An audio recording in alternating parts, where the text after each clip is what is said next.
เอากราบทักทายสบายดีตอดคำเด้อทุกคนวันนี้ทีมงานเฮาแล้วก็ทีมงานเบาเจ็บไอ้เบาอนุ่งแล้วก็ไอ้เบาติงทองแล้วก็เบาเมกเนาะหลังจากที่เฮาอยู่บ้านทองวายเนี่ยเบิดมือเลยพี่น้องไปเฮ็ดภารกิจอยู่หั่นมืดมือก็ได้มาหอดนี้มาเอากำลังพี่น้องเอ้ยมากินข้าวพี่น้องมีแต่ว่าสิเข้าไปถามไอ้น้องหั่นรู้สึกจังไดเนี่ยที่ไปอยู่ทองวายเบิดมือเลยมีแต่ว่าสิเข้าไปทักทายเลยเอาไปเลยครับ สบายดีสบายดีบ่าวเมกสบายดีสบายดีบ่าวนมสบายดีไอ้บ่าวติงทองไปดี บ่าวเจ็บ เลิกกินเพลเลิกพี่น้องเลิก กินเฟอวะ เอาแห้งก่อนเอาพลัง มื้อนี้มืดมือเนาะอยู่ทางวายเนาะ แม่งอุ่นท้องอุ่นท้ อ๋ อ อง อุ่นท้อง เนาะกระทังไอ้ แซ่บ ไอ้ติงทองเพิ่นพาน้องนุ่งเฮาไปบ้านทางวายเพิ่นไปบุแต่เที่ยงพุ่นเนาะจนฮอดค่ำฮอดดึกนะพี่น้องเอ้ยมาเด้อกินข้าวเด้อพี่น้องเด้อมากินเฟอพี่น้อง ขึ้นถึงหน่อยเนาะ แม่นเป็นเด็ก นี่บ่าวเมกเนี่ยมากินมีพี่น้องเอ้ย มา กินมาม่าทางเฮาเอิ้นมาทางเฮาเอิ้นมีเนาะทางเพื่อนเอิ้นมาม่า กันแหละ มีคือกันวะ ภาษาอังกฤษว่ามุดโด ไอ้อนงกินอย่างดี เฟอ กินเฟอเฟอในภาษาทางพุ่นเพิ่นเอิ้นหยังก็ ก๋วยเตี๋ยว ก๋วยเตี๋ยวเนาะไอ้บ่าวเตียงทองเพิ่นกินหยังดีกินมีเนาะ มา กินมาม่า มี กับอันต้นหยังเดี ฮะ ต้นหยังดีครับ แรกๆคุณใส่ให้ อ๋อ หมูย่อป่ะ หมูวะอ๋อ แล้วก็นี่ชิ้นแป้บ่แม่นบ่ แม่นสินแบบบ่แม่ค่ะเอาเสียนงัวเอาเสียนงัวว่าเสียนแดก บ่เจ็บเป็น กินก๋วยเตี๋ยว ก๋วยเตี๋ยวป้าเบาเจ็บสูตรเบาเจ็บเนี่ยเป็นตาแซ่บอยู่ได้อพี่น้องเอ้ย แซ่บๆมา อ่ะ มากิน พี่น้ น้ำ อง กันได้เด้อ หลังจากที่เฮาไปเฮ็ดภารกิจอยู่ทงหวายพาไอ้เบาเตียงทองเพิ่นไปหาน้องซาลี่หาก็ไปอยู่หันเบิดมือพี่น้องเอ้ยก็เลยมาพี่ก็เพิ่นก็ได้ให้แวะมาพักผ่อนมาเอากำลังเพิ่นว่า เพื่อให้นอนหลับฝันดีมื้อแลงนี้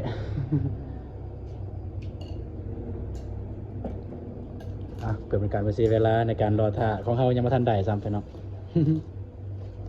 ก็จะเอาก่อนเลย สีบาตูน ถูกเนาะ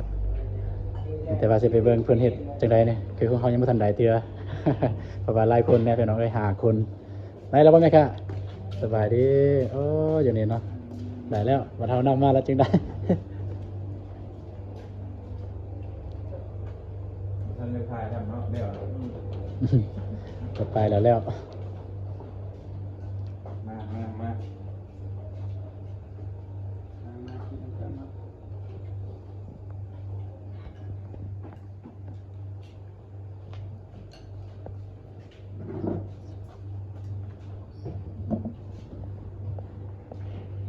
มาเด้อกินข้าวเด้อพี่น้องเด้อกินข้าวแรง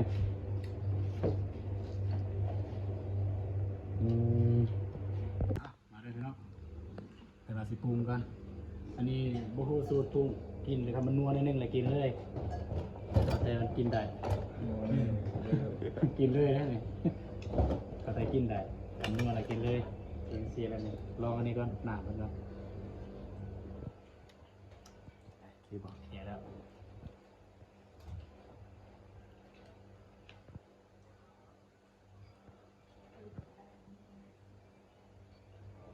กินข้าวด้วยแม่เด้อ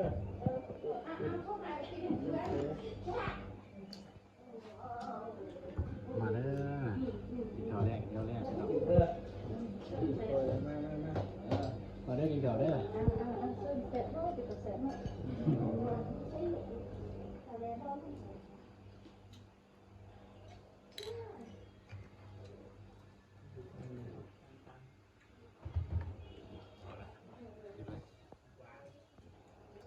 โอเคไปลองกิน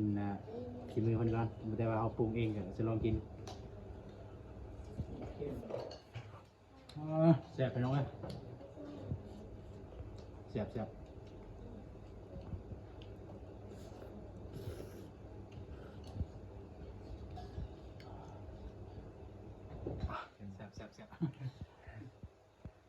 เต็มกล่อง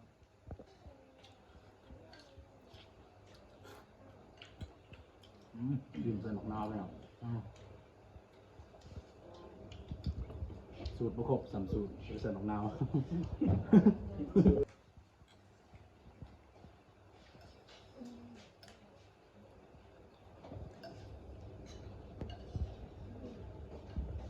าวนุ่งถอดเสื้อ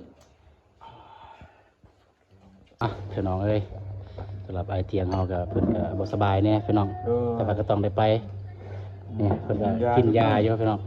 ยาแก้กรดไหลย้อน อ๋อ แก้นี่เฉพาะอะไรบ้านเฮา พี่น้องอันนี้แหละคือ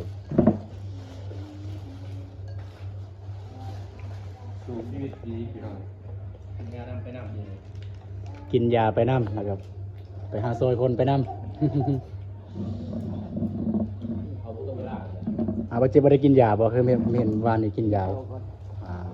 เป็นได้ยาก็ให้ดีว่าว่า ตามบ่เจ็บก็บ่สบายคือกันพี่น้องแต่ว่าก็ต้องได้ไป เมื่อกินแล้ว ภารกิจเฮา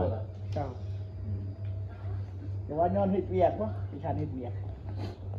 ก็ยัง ทุกคนทีมงานเฮาก็ได้กินข้าวเรียบร้อยแล้ว แต่ว่าของเบาตูนเองก็ยังเหลือหลายเพราะว่าก็ได้กินวาง4 โมงแรงกันก็ได้กินวาง4 โมงแรงก็ยังเหลือหลายอยู่ตอนนี้ก็ไอ้เบาติงทองเพิ่นกำลัง สิบบิน เซ็กบินอยู่พี่น้องก็คนอื่นหมดก็ต้องขอขอบใจไอ้เบาติงทอง แม่ ที่ไป 2-3 มื้อนี่มันได้กินน้ำลาวเลยเนาะ กินน้ำเพิ่นเลย วนไม่มีค่ะ เราเสียงเนี่ยที่ สิได้เดินทางต่อแล้วบ่บัดนี้ กลับแล้วเนาะไป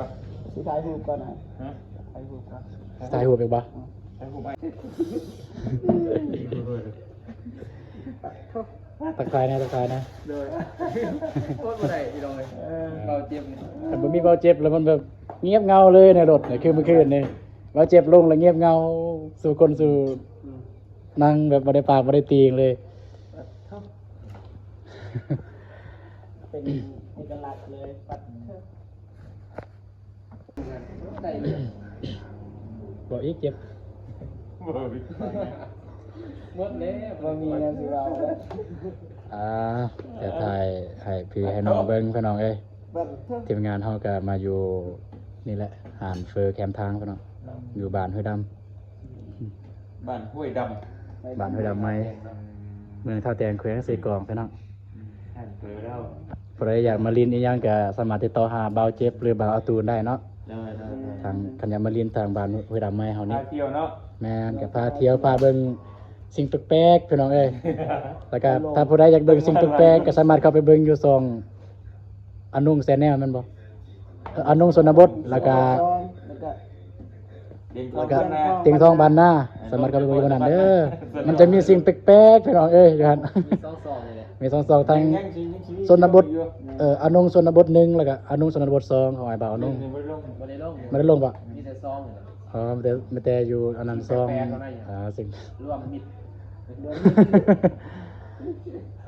โอเคเอาเดินทางเอา ไปน้องไป ไป เมื่อก ลับบ้าน กลับ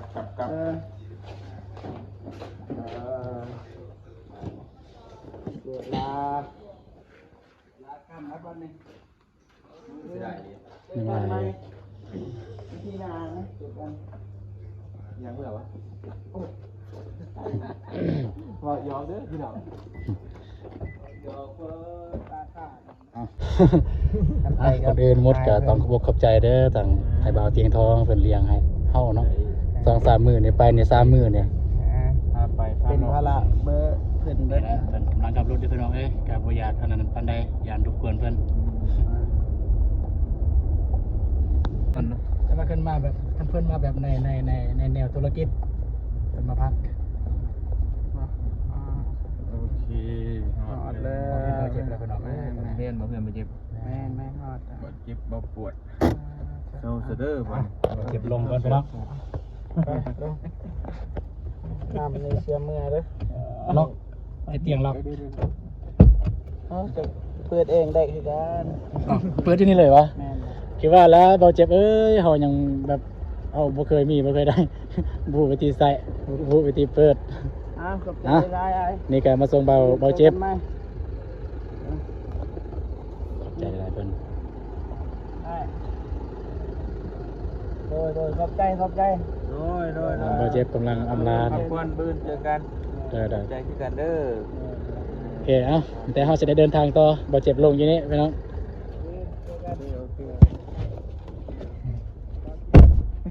โอเค บ่เจ็บอยู่พี่น้องเลย บาเจ็บเนี่ยเจ็บทุกมื้อพี่น้องเลยบาเจ็บเนี่ยทุกมื้อทุกคืนเลย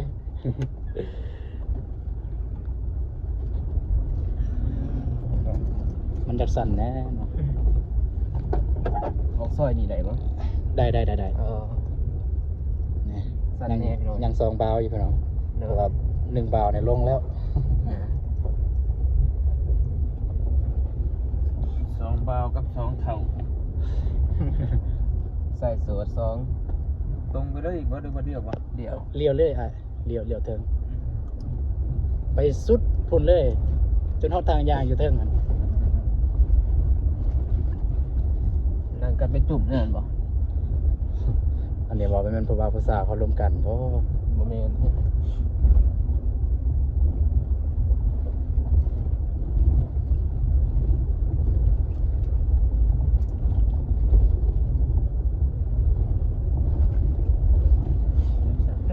พี่น้องคลิปนี้ก็เป็นอย่างไร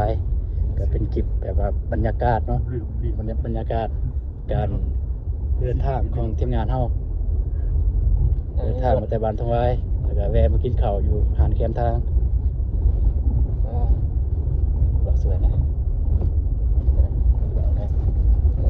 ก็เอาไปอย่างได้นะ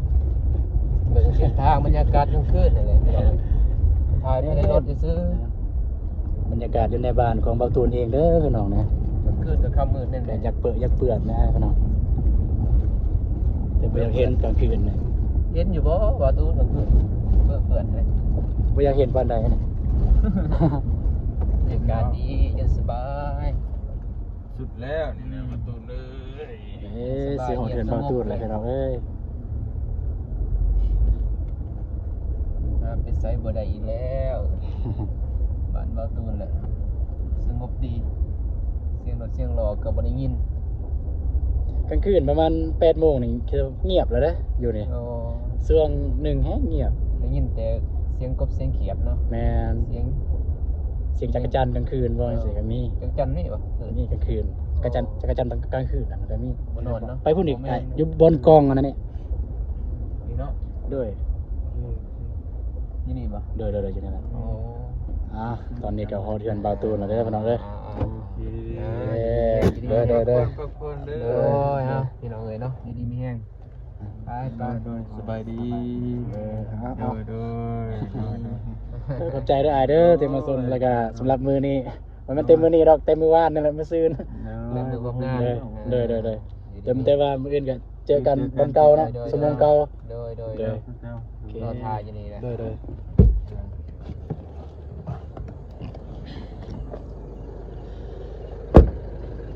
นี่ก็คือมันรถของไอ้เบาเตียงทองเพิ่นมาส่งเฮาฮอดเฮือนเลยพี่น้องโอเคเพิ่นมาส่งเฮาฮอดเฮือนเลยพี่น้องโอ้เนาะก็คือรู้สึกแบบดีใจหลายพี่น้องที่ไอ้เบาเตียงทองเพิ่นมาส่งเฮาฮอดเฮือนบ่ว่าไปใส่มาใส่เพิ่นก็เต็มที่พี่น้องนี่แม่นแม่ของเบาตูนเองมาลัดเบิ่งเป็นห่วงลูกชายว่าซั่นแม่นบ่เป็นห่วงลูกชายบ่ แม่น นี่มืดไม่อยากเห็น โอเคทุกคนมาตราคลิปนี้ก็จะจบลงอยู่บนนี้เลยเด้อ